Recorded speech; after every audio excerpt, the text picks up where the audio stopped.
And as an offensive player, he goes to the challenge hand, and he takes the challenge hand away, and the basket's here. So he's looking for the N1, so he takes the challenge hands away, bumps it, right?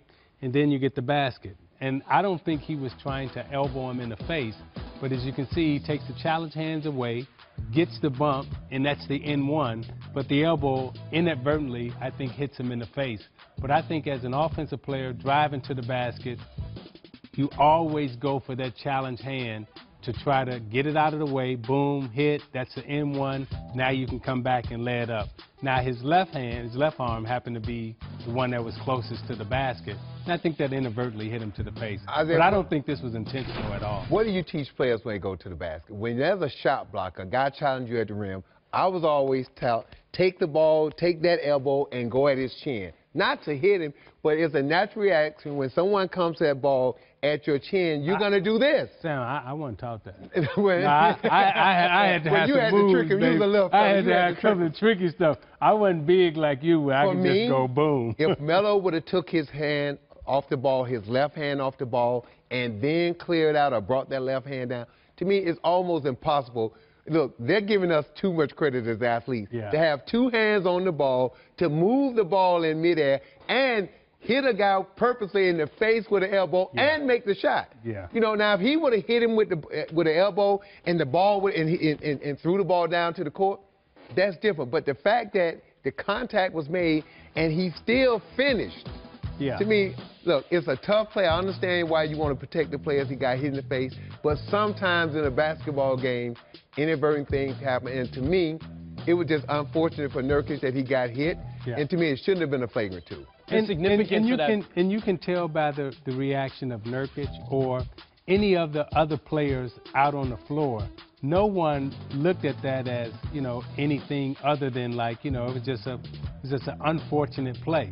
I also think that, if they had had some type of altercation before that, these two players, or they had been yapping at each other going back and forth, then, the second stage you can come in and say, well, maybe this was intentional. But for this to just be a bang-bang play, and then you toss the guy out. And Melo's not that guy. Not that guy. Look, I've watched Melo for a long time. No, he doesn't have I've never seen him purposely do something. Now, guys lose their temper and commit a hard foul or something, but purposely to take your elbow and hit a guy in the face, that's just something we as players. Look, you want to win, but at the end of the day, I want to respect this man, my opponent, because you don't want to see anyone hurt.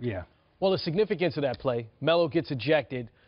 So OKC has had issues closing out games when they're 2 points or closer in the last 2 minutes. They're 0-4 in those games. They also lost on Friday night to the Celtics, in which Melo was 1 for 12 from the field in the second half. Why do they have so many issues in these close games early this season?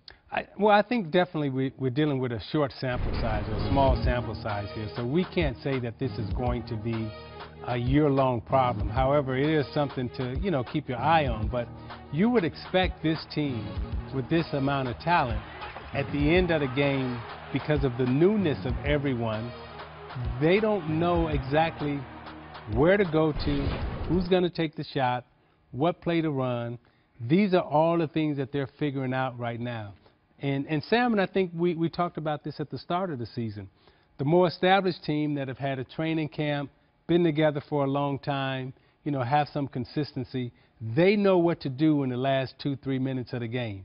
Although OKC has a lot of talent, they still haven't, found that cohesiveness in terms of what needs to be done at the end of the game, who shoots, who doesn't shoot, what play they run, what are the counters off those plays, and can that guy make that shot from that position? They still haven't figured all that out yet. Look, when you start talking about closing games, and this is what people don't understand, with the subtraction of some timeouts, now you can't go offense and defense. It's more difficult. So maybe your best offensive group at the end of the game may not be your best defensive group. And so what OKC and Billy Donovan got to find out, he's got to sit down and have a heart-to-heart talk with his players and say, look, this may be my best offensive unit, but in situations when we need defense, if you guys are not stepping up playing D to win games or close out games, then I got to insert guys. And that means maybe taking out one of those great players, which is tough to do when you're a coach. So let me tell you something.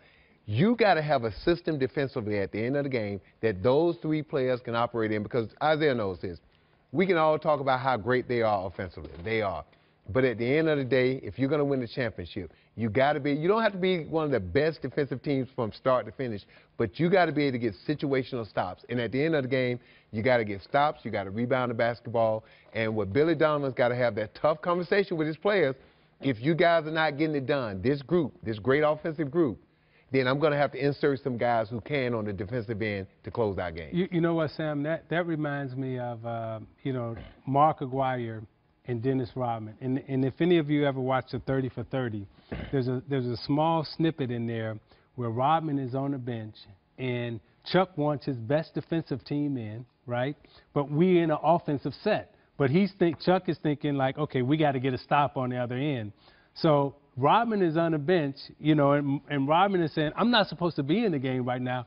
Mark, you're supposed to come in. And Mark's like, no. You stay That's in. when the coach is like this. Yeah. Thank you, Lord. I mean, I got a great group of guys. Because, again, you can't look.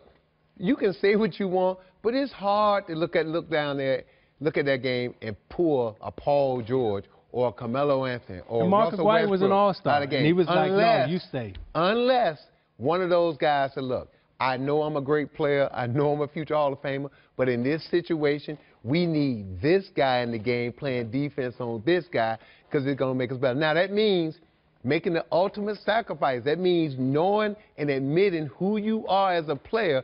And that takes a while to come to that. And again, it's 10 games. Like Isaiah said, a small sample size. But when you get to game 20, 25, and you're still struggling, then you're going to have that talk with your player.